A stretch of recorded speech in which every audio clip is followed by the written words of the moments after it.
My name is Clara, and I am 32 years old. I stood alone in my wedding dress, staring blankly at the empty pews where my family should have been. 8 months of planning, thousands of dollars spent, and the ceaseless hope of finally being seen. Instead, across town, my sister Stella was celebrating her engagement, surrounded by everyone who had promised to witness my vows. As Liam and I cut our wedding cake in awkward silence, my phone lit up. A text from my mother, Eleanor. "We need to talk. Now." It was accompanied by 39 missed calls. A perfect end to my imperfect day. My childhood wasn't a fairy tale, but it unfolded on the manicured lawns of Bellevue, Washington, where the million-dollar tech homes looked identical. But what happened inside them was worlds apart. Our house on Lake Sammamish Parkway had 5 bedrooms, a private dock, and a secret everyone knew, but no one discussed. My parents had a favorite child, and it wasn't me. My sister Stella, 3 years my junior, possessed an effortless beauty that turned heads and a magnetic charm that commanded attention. From elementary school, she was the social butterfly while I was the bookworm. I earned straight A's, joined the debate team, and worked a part-time job to save for college. Stella was the head cheerleader, dated the football captain, and was invited to every party. Our differences might have been complementary in a healthy family, but in mine they created a clear and ranked hierarchy.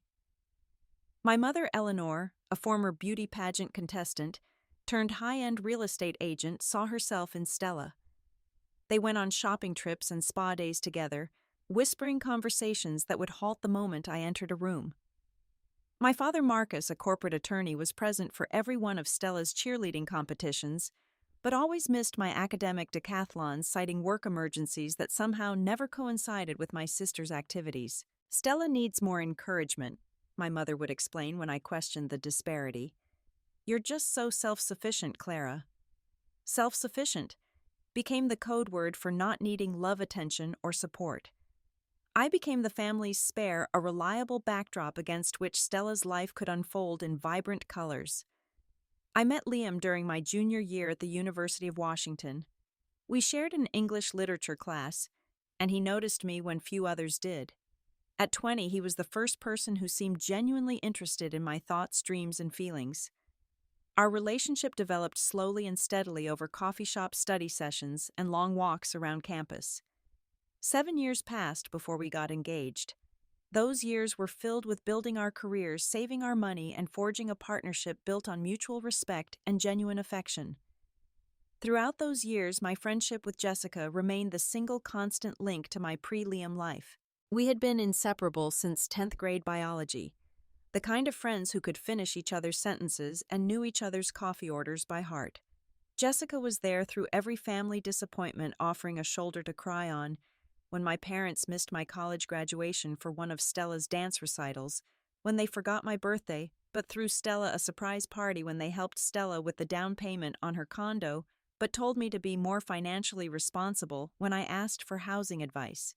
"Your family doesn't define your worth," Jessica often told me, her voice fierce with loyalty. "One day, they'll see what they missed." That hope sustained me through years of slights and omissions. Every time my parents canceled plans with me for one of Stella's spontaneous get-togethers, every time they praised her minor accomplishments while downplaying my significant ones, I told myself my wedding would be different. Surely they wouldn't miss the most important day of my life. Surely that would be the line they wouldn't cross. I announced my engagement over a Sunday dinner, the weekly ritual my mother insisted upon to maintain the facade of a harmonious family. Liam had proposed the night before with a modest but beautiful ring that represented months of his savings. My hands trembled slightly as I shared our news. "We're thinking of a fall wedding," I said carefully, watching my parents' faces. "October 12th of next year." My mother's reaction was, if anything, lukewarm. "That's nice, dear. Have you thought about a longer engagement venues book up so far in advance these days?"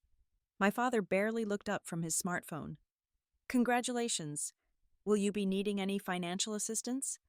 Things are a little tight with the recent stock market fluctuations." It was Stella's reaction, however, that captured my attention most sharply. A small, almost imperceptible smile played on her face when she heard the date.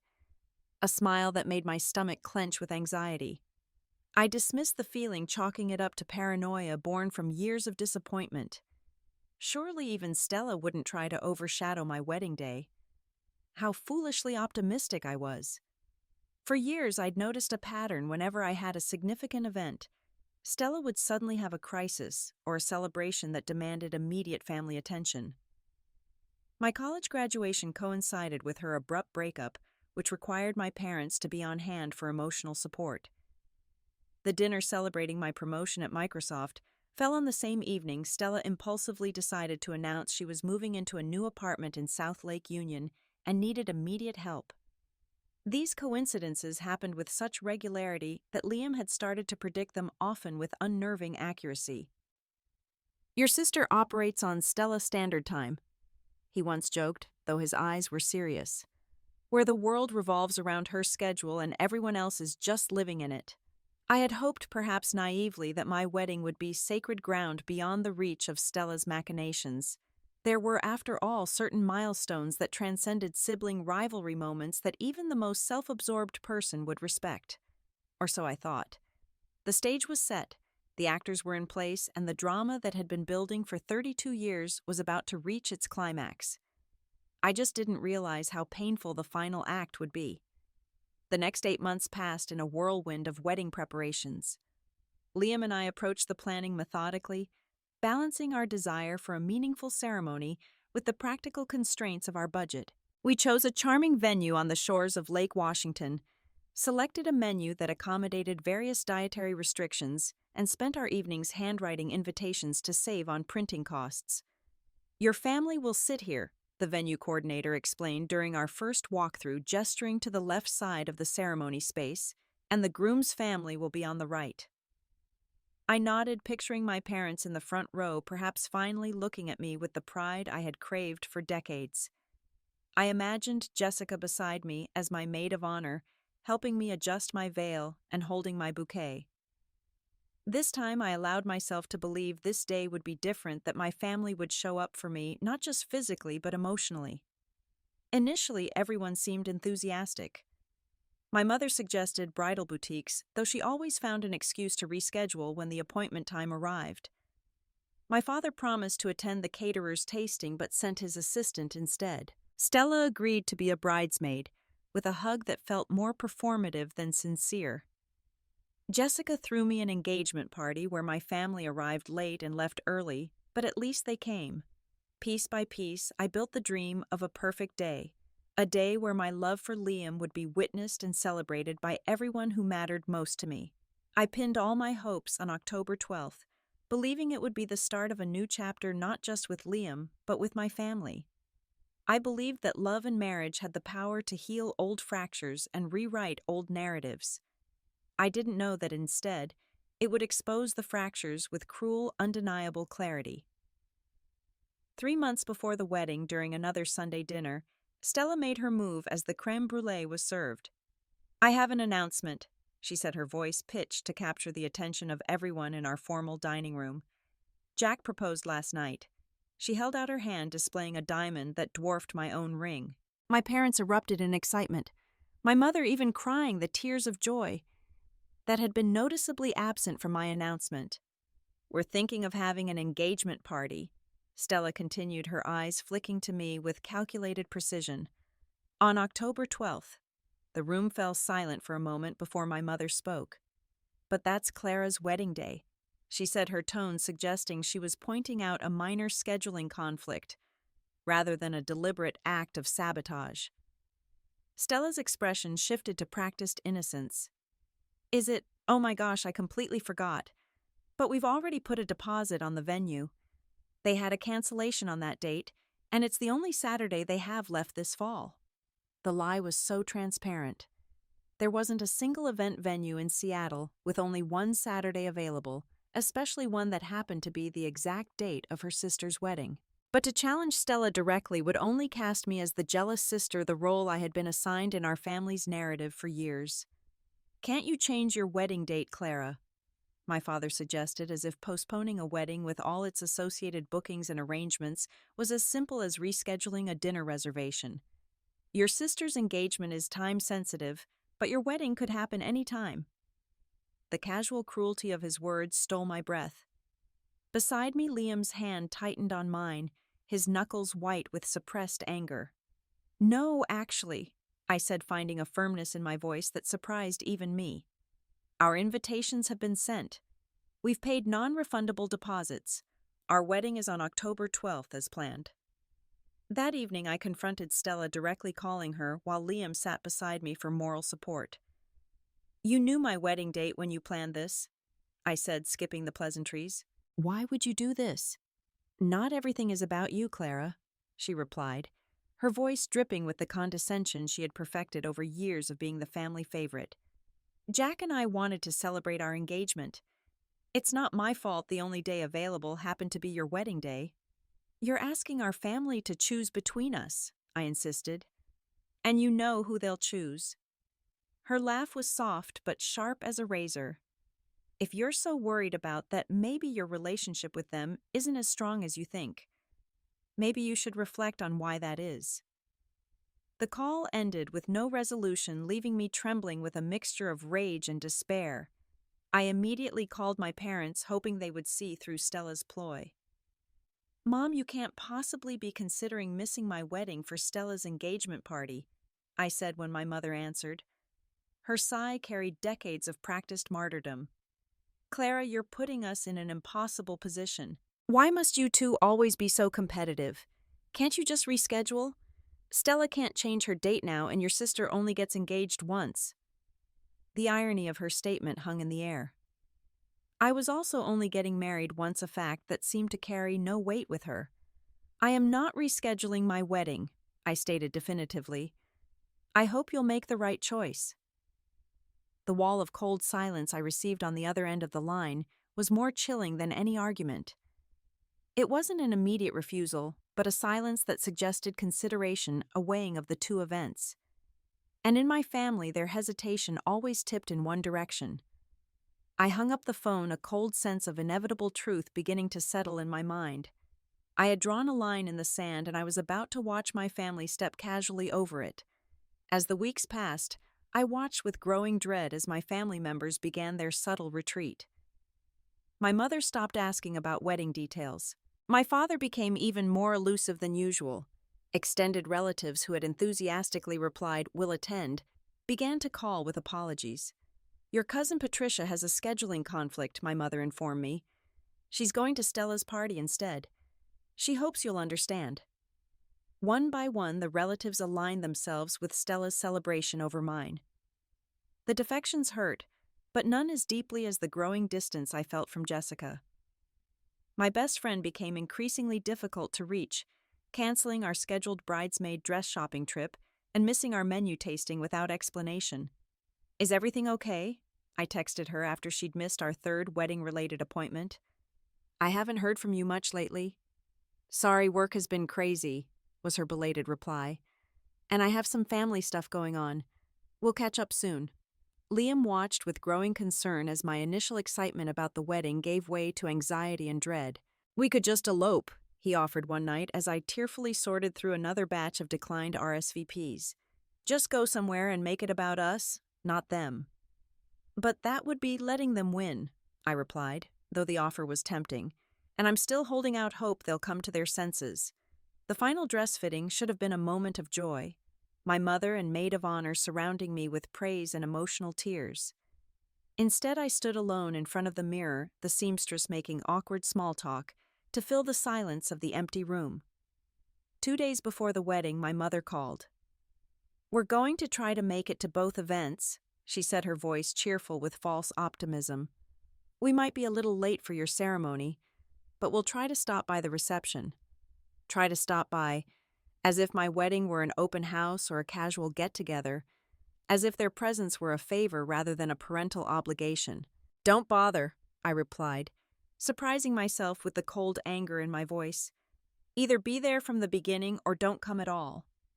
She sighed again, that familiar sound of disappointment.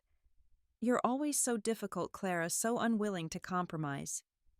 The irony of her accusation was so profound, I could only laugh bitterly before ending the call. The night before my wedding arrived with a suffocating sense of finality. Liam was staying with his best man Thomas, honoring the tradition of not seeing the bride before the ceremony. Alone in our apartment, I made one last round of calls to family members, clinging to a desperate sliver of hope that someone would choose me. My father answered with clear distraction in his voice. "Clara, I'm in the middle of something. Can this wait? I'm getting married tomorrow, Dad." I reminded him, hating the pleading note that had crept into my voice. "I just wanted to confirm you'll be there to walk me down the aisle." His silence was telling. "Your sister's party is in the afternoon, and you know your mother needs help with these things. The traffic between the venues will be tricky. I might not make it for that part, but we'll try to get to the reception." Try that word again, hollow in its feigned effort. "I understand," I said, though my vision was blurring with tears. "Thank you for letting me know." My mother offered similar excuses wrapped in slightly more apologetic language, but ultimately arriving at the same conclusion: Stella's event took precedence. Various aunts, uncles, and cousins texted their regrets. Each message was another small cut.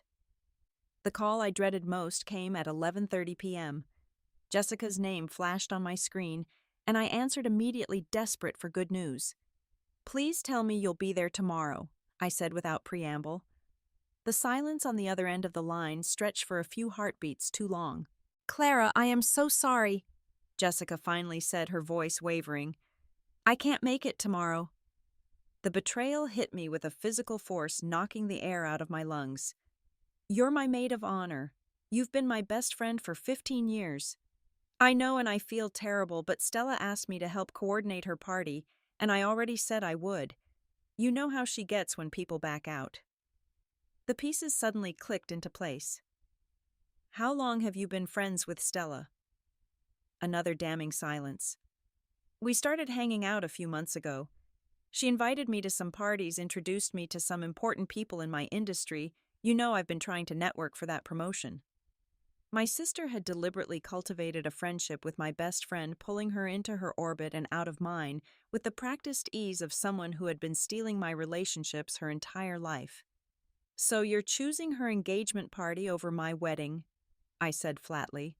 "My one day over another networking opportunity." "It's not like that," Jessica protested weakly. "I can still stop by your reception later if it goes on long enough." "Don't bother," I replied, echoing my words to my mother. "I'd rather have an empty space beside me than someone who sees me as a second choice." I ended the call and collapsed onto my bed, sobs racking my chest with a force that made my ribs ache. When I could finally breathe again, I called Liam, no longer caring about wedding traditions. "No one's coming," I told him when he answered my voice raw from crying. "Not my parents, not Jessica. No one chose me." Liam was at my door within 20 minutes. Tradition be damned. He held me while I cried, stroking my hair and whispering reassurances. "We still have each other," he reminded me. "That's what tomorrow is really about. Me and you promising to choose each other every day for the rest of our lives. The rest doesn't matter." But it did matter. Despite my best wishes, my family's absence would leave a tangible void that no amount of rearranging the seating chart could hide. The morning of my wedding dawned bright and clear, the perfect Pacific Northwest October day I had envisioned when we set the date. In my hotel room, I watched the makeup artist and hairstylist exchange worried glances as they worked in the empty bridal suite. "Are your bridesmaids running late?" the makeup artist asked tentatively. "They're not coming," I replied. The words came a little easier with repetition. "It's just going to be me today." Their looks of pity only deepened my humiliation. I checked my phone, obsessively scrolling through social media to torture myself with evidence of what I was missing and what was being missed for me. Stella was already posting pictures of her engagement party prep, tagging my parents as they helped arrange flowers and set up tables. Jessica appeared at the background of one shot, laughing with the people who were supposed to be witnessing my vows. In a moment of desperation, I considered calling the whole thing off. Why go through with a ceremony that would only highlight how little I mattered to the people who were supposed to care the most? The thought of walking into that venue alone, facing the curious and pitying glances of Liam's family and friends, made me physically ill. As if sensing my turmoil, my phone buzzed with a call from Catherine, Liam's mother. "Clara, dear," she said when I answered. "Liam mentioned there might be some family complications today. David and I are on our way to your hotel now. No bride should have to get ready alone on her wedding day." 30 minutes later, my future in-laws arrived with reassuring smiles and practical help. Catherine seamlessly stepped into the role of mother of the bride, adjusting my veil and dabbing at my tears appropriately. David kept up a steady stream of dad jokes, so bad they actually made me laugh despite my heartache. "Your family now," Catherine told me as we prepared to leave for the venue. "And in this family, we show up for each other." The drive to the venue passed in a hazy blur of anxiety. As we pulled up, I looked out the car window at the gathering guests, still foolishly hoping to spot a familiar face from my side. The wedding coordinator met us with a tablet in hand, her professional smile faltering as she processed the situation. "We have 23 empty seats on the bride's side," she said, flipping through her notes. "Should we ask some guests to redistribute?" The question highlighted the physical manifestation of my family's rejection. The empty rows, where their support should have been. "Yes," I said, swallowing hard. "Please make it look less obvious." As I waited in the bridal room for the ceremony to begin, Thomas, Liam's best man, knocked gently on the door. "Liam sent me," he explained. "He thought you might need someone to walk you down the aisle." The kindness from near strangers stood in stark contrast to the absence of those who had known me my entire life. I nodded, unable to speak past the lump in my throat. "I would be honored," Thomas said, offering his arm with a formal bow that somehow lightened the moment. Through the door, I could hear the guests being seated, the soft music playing, all the careful plans still unfolding, despite the gaping hole where my family should have been. I glanced at my phone one last time. One final check for a message that signaled a last-minute change of heart. Nothing. Just social media notifications of more pictures from Stella's party. More proof of my family's choice. It was time to walk down the aisle. It was time to face the reality that on the most important day of my life, not a single person from my past had chosen to be present for my future. The wedding coordinator signaled it was time. Thomas offered his arm, a stranger stepping into the role that should have been my father's. The doors opened, revealing the venue space transformed with flowers, ribbons, and the carefully arranged chairs that were now evenly filled on both sides, thanks to the coordinator's last-minute adjustments. Still, I could feel the vacancy on my side like a physical ache. The music swelled, and all faces turned toward me. I found Liam's gaze immediately. His steady look held me as I began the long walk. His expression held so much love that for a moment I could almost forget the emptiness around me. Almost. Every step felt heavy with the weight of rejection. The guests smiled politely, but I could see the curiosity in their eyes, the unspoken questions about why the bride's side of the family was so conspicuously represented by strangers rather than blood relatives. When we reached the altar, Thomas gently squeezed my hand before placing it in Liam's. My soon-to-be husband whispered words only I could hear. "You look beautiful, and I am the luckiest man alive." The officiant began the ceremony with practiced words about love commitment and family words that now carried a stinging irony, when he spoke of two families coming together. I bit the inside of my cheek to keep from laughing bitterly. There was no coming together, only Liam's family here to witness our union. Our vows, which we had written ourselves, took on a new significance in the context of the day's betrayals. Liam's promise, to be the family you deserve, brought the first tears to my eyes. My vow to choose you every day felt as much a promise to Liam as it was a rejection of those who had not chosen me. The exchange of rings, the declaration of our marriage, the first kiss as husband and wife all passed in a hazy blur of emotion. As we turned to face our guests as a married couple, the applause felt genuine, but lopsided, coming mostly from the people who had come to support Liam. The reception began with our grand entrance as a married couple. The MC did a valiant job of manufacturing enthusiasm despite the half-empty venue. The tables designated for my family sat empty, the centerpieces and place cards marking the absence of those who should have been in those seats. Our first dance became an unexpectedly intimate moment as Liam held me close and whispered continuous reassurances. "This is the start of our story," he said as we swayed to the music. "A new family that will never abandon each other." The traditional father-daughter dance had been scrubbed from the schedule at the last minute, creating an awkward void in the program that the DJ tried to fill with upbeat music to get people on the dance floor. Liam's father approached me during this time, formally asking me to dance in a gesture that brought fresh tears to my eyes. "I hope you don't mind the substitute," David said as he carefully guided me around the floor. "Every bride deserves a special dance on her wedding day." "Thank you," I managed to say, my gratitude for his kindness overwhelming.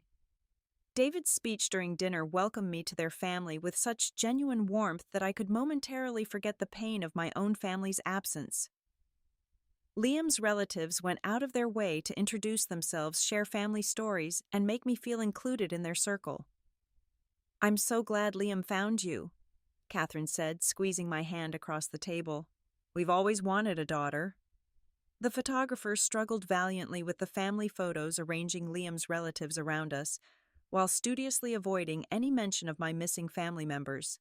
Each flash of the camera captured not just those who were present, but also those who were conspicuously absent. During a brief moment alone, I couldn't resist checking my phone, a self-torturous impulse to see what my family was doing instead of attending my wedding. Social media provided the answer in painful detail. Pictures of my parents beaming beside Stella and her fiancé Jackson, champagne glasses raised in celebration. A particularly painful image showed Jessica with her arm around my sister, both of them laughing as if they had been friends for years instead of months. "Your sister looks so beautiful," one comment read under a photo. "What a perfect engagement celebration." No mention that the date coincided with her sister's wedding. No acknowledgement of the choice that had been made. In the curated reality of social media, Stella's event existed in a vacuum, not as the deliberate counter-programming it truly was. It was time to cut the cake, another milestone that was supposed to be shared with family. Liam and I approached the three-tiered confection that had been designed to serve guests who had not come. As we posed with the knife poised for the traditional picture, my phone buzzed in its hidden wedding dress pocket. After the cake was cut and the pieces distributed, I stepped aside to check the notification. A text from my mother glowed on the screen. "We need to talk. Now." Confused, I scrolled down to see what had prompted this urgent message on my wedding day, only to discover 39 missed calls that had accumulated over the past 2 hours. My heart hammered with a sudden fear. Had something happened? Was there an emergency that could explain their absence? The professional mask I had maintained throughout the day began to crack. Liam noticed my expression and was instantly at my side, concern etched on his face. "What is it?" he asked, his arm protectively around my waist. "My mom," I said, showing him the screen. "Something must be wrong. They've called 39 times in the last 2 hours."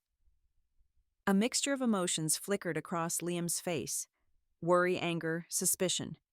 "Do you want to call her back now?" I hesitated, torn between anxiety and resentment. If there was a true emergency, I should answer. But the timing seemed suspicious, coming precisely when Stella's party would be winding down. "Not now," I decided, tucking my phone back into my pocket. "This is our wedding reception. Whatever crisis they're having, they chose to be somewhere else today. They can wait until tomorrow." The decision felt both powerful and terrifying. For the first time, I wasn't dropping everything to respond to my family's demands. Still, the anxiety of not knowing what was happening gnawed at the back of my mind for the rest of the reception. As the guests began to leave, offering their congratulations and well wishes, the reality of what should have been versus what was hit me all over again. No tearful hugs from my mother, no proud handshake from my father, no inside jokes with Jessica about finally finding my happiness. Instead, Liam and I thanked his family and friends for coming, accepted their gifts and kind words, and finally found ourselves alone in the bridal suite as the remnants of our celebration were cleared away by the venue staff. "What do you think those calls were about?" I asked Liam as we changed out of our wedding attire the fairy tale day, giving way to an uncertain evening. "I don't know," he admitted, "but I know that whatever it is, we'll deal with it together." "That's what we promised today, right?"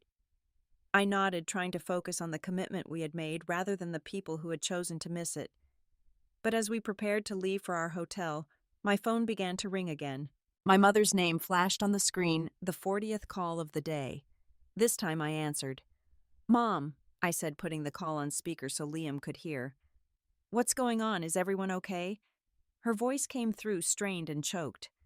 "Clara, we need you to come home. Right now. There's been a situation." The vagueness of her response immediately raised my suspicions. "What kind of situation? Is someone hurt?" "No, nothing like that." She paused and I could hear muffled voices in the background. "It's complicated. Just get to the house as soon as you can." We were planning to leave for our honeymoon in the morning. I reminded her, my anger simmering beneath my concern. "Our flight is at 7 a.m. "This can't wait," she insisted. "It's a family emergency." The irony of those words was sharp enough to draw blood. A family emergency from the people who had not considered my wedding day important enough to attend. Liam's expression darkened as he listened. After I ended the call, he shook his head. "This feels like another one of their ploys. They ignored our wedding and now they expect us to drop everything for some mysterious emergency." Though I agreed with his assessment, years of conditioning made it difficult to ignore my mother's summons. "But what if something is really wrong?" Liam sighed, running a hand through his hair. "Then we'll deal with it. But I am not letting them ruin our honeymoon too. If we go, we set a limit. 1 hour. Then we leave." We spent our wedding night not in romantic celebration, but in tense discussion, ultimately deciding to postpone our honeymoon departure by 1 day to deal with whatever family crisis had suddenly materialized. The decision felt like another victory for Stella's ability to disrupt my life. But the incessant calls throughout the night made it clear that ignoring the situation was not an option.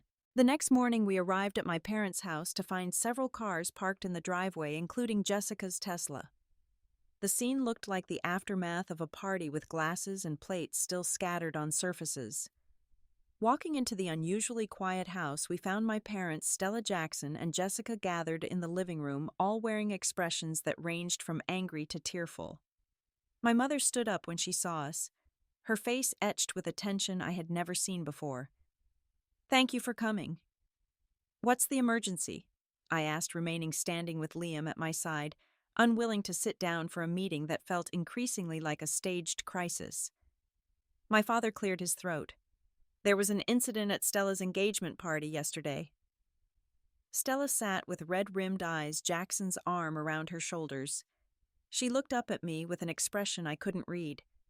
"Your sister made an announcement at the party," my mother continued, her voice strained.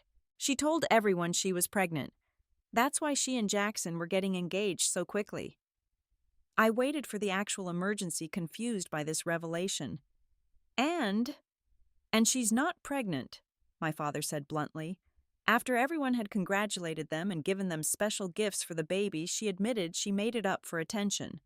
The room fell into an uncomfortable silence as I processed this information. Stella had faked a pregnancy, announced it at her hastily arranged and deliberately scheduled engagement party to conflict with my wedding, and then admitted the lie at the same event. "So the emergency is that Stella lied?" I clarified, unable to hide the bitterness in my voice. "And this required 40 phone calls during my wedding and reception." "You don't understand," my mother said defensively. "This affects the whole family. People are talking. Your father's colleagues were there, my clients.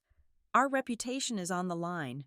Of course, their concern was not the manipulative behavior or the pain caused, but the potential social embarrassment. Image over substance, as always in our family. "Why am I here?" I asked. "This sounds like an issue between you and Stella." "We thought you might have some insight," my father said vaguely. You've always been the level-headed one. Translation. They wanted me to help clean up Stella's mess as I had my entire life. Let me get this straight. Liam interjected, his voice controlled but tight with anger. You all skipped our wedding to attend an engagement party where the bride-to-be announced a fake pregnancy, and then you called us 40 times because you're embarrassed about what your friends at the country club might think. When laid out so plainly, the situation revealed all its dysfunctional absurdity. It's more complicated than that, my mother protested weakly. Is it? I asked. Because from where I'm standing, it looks exactly that simple. You chose Stella's drama over my wedding, and now you expect me to help manage the fallout. Stella finally spoke, her voice small in a way I had never heard before. I didn't mean for it to go this far. I just wanted people to be happy for me. Happy for you. The words escaped before I could stop them. You deliberately scheduled your engagement party on my wedding day to steal my moment. You weren't content with having our parents' attention every other day of my life. You had to take my wedding day too. My accusation hung in the air, undeniable in its truth. To my surprise, Stella didn't try to deny it. I'm sorry, she said, though the apology lacked depth. I got carried away. My mother immediately jumped to her defense. Stella made a mistake with the pregnancy announcement, but that doesn't justify your tone, Clara. She's going through a difficult time right now. The familiar pattern reasserted itself. Stella's actions, no matter how egregious, were minimized, while any reaction from me was deemed excessive or unreasonable. My tone? I repeated in disbelief. You missed my wedding for a party that turned out to be built on a lie, and you're worried about my tone. My father shifted uncomfortably. What's done is done.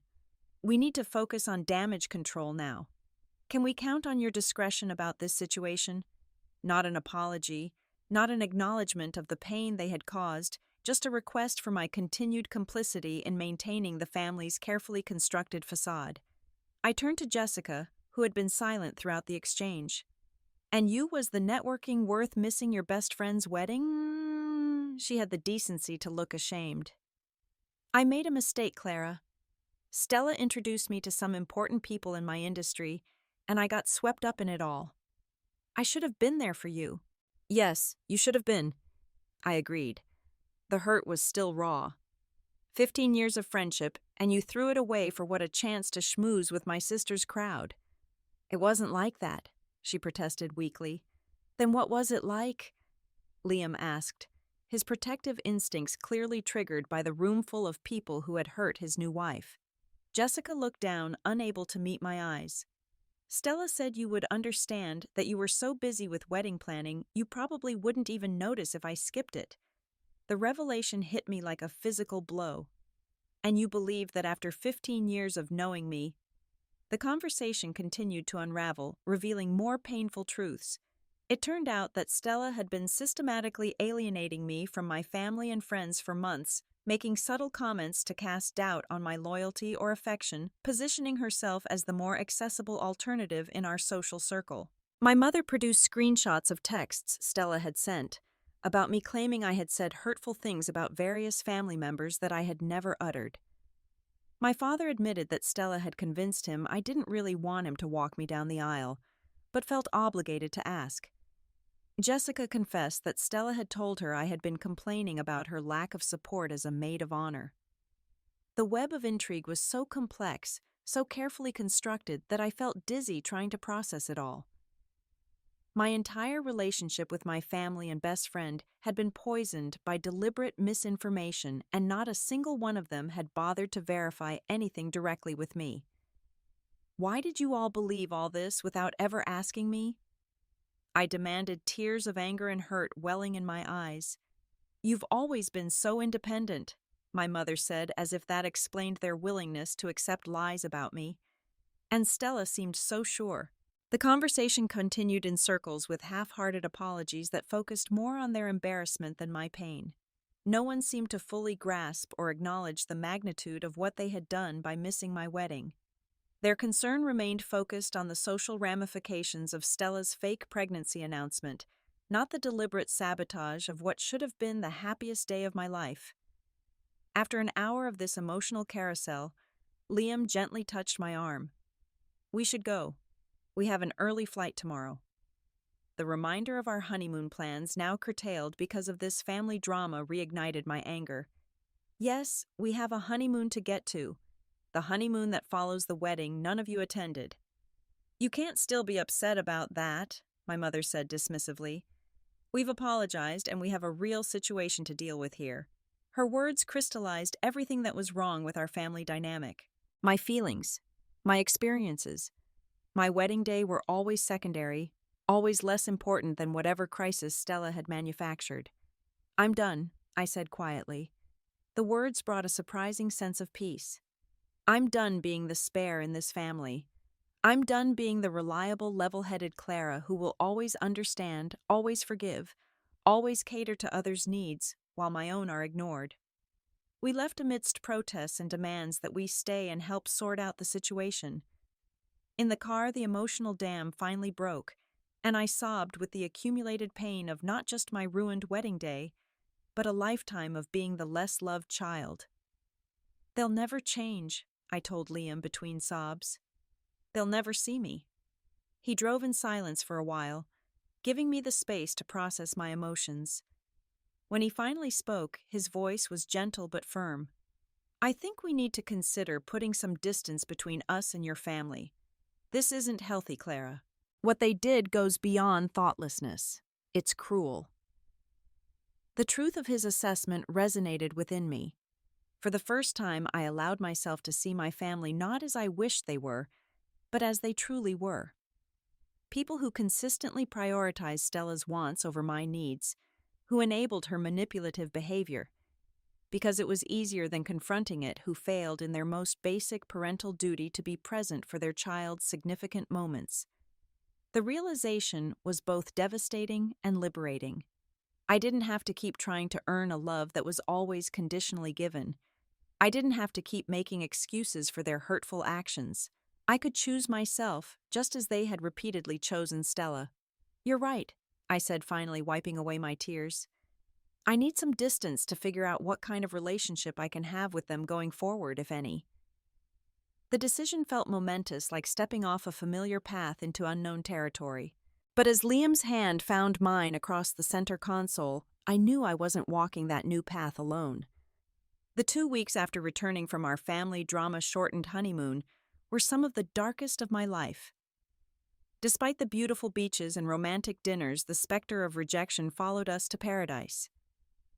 Every couple's activity reminded me that while Liam's family had fully embraced me, my own had cast me aside on a day that should have been sacred. I alternated between a numb depression and a searing rage, unable to find equilibrium.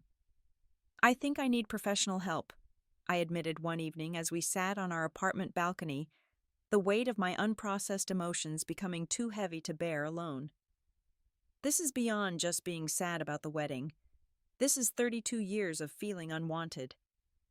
Liam's relief was palpable. "I think that's a great idea." His non-judgmental support gave me the courage to take the next step. Within days, I had my first appointment with Dr. Lillian Foster, a therapist specializing in family trauma. The story poured out of me the years of living in Stella's shadow. The consistent message that my achievements were expected while hers were exceptional, the pattern of my needs being sacrificed for her wants, culminating in the ultimate rejection on my wedding day. "What you're describing sounds like emotional neglect," Dr. Foster observed. "Your parents consistently failed to provide the emotional support and validation you needed and deserved." To have a name for what I had experienced was unexpectedly powerful. It wasn't just in my head. It wasn't me being too sensitive or difficult, as my mother had always claimed. It was a real form of psychological harm that had shaped my sense of self-worth. The first step toward healing was establishing boundaries. That Sunday, for the first time in years, I declined the weekly family dinner. My mother's response was predictably guilt-inducing. "But it's tradition," she protested over the phone. "I need some time," I replied, my voice steadier than I expected. Setting that first boundary felt more liberating than guilty. Liam's family stepped into the void, left by my family's emotional absence. Catherine called regularly with genuine interest in my life. Their consistent, unconditional support showed me what healthy family relationships could look like.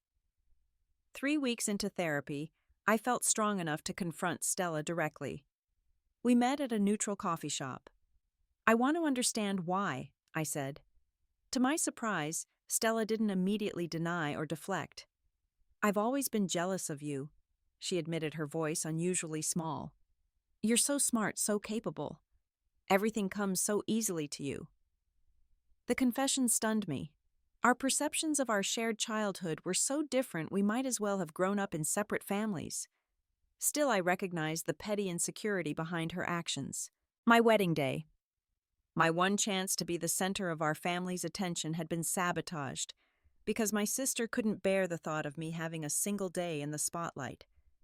I left the meeting with the realization that reconciliation would be limited. My parents proved even less receptive. When I finally gathered the courage to address their absence at my wedding directly, their responses followed predictable patterns, minimizing my feelings, defending their choices, and ultimately suggesting I was being unreasonable. After several similar encounters, I made the difficult decision to take a break from contact with my family. Their reaction predictably focused on their pain at being cut off, rather than a reflection on the behaviors that had led to this point. With the emotional energy previously consumed by family drama now freed up, I found space to rebuild other aspects of my life. I joined a book club, made new friends, and threw myself into a challenging work project, earning a promotion that felt truly deserved. Jessica reached out several times. We eventually rebuilt a version of our friendship, though it bore little resemblance to our former closeness. The betrayal had permanently altered the foundation of trust. A year after our wedding, Liam and I celebrated our anniversary by hosting a vow renewal ceremony. Unlike our original wedding, this celebration was attended only by those who had shown their genuine care and support. My parents and Stella were invited, but with clear expectations, and they declined.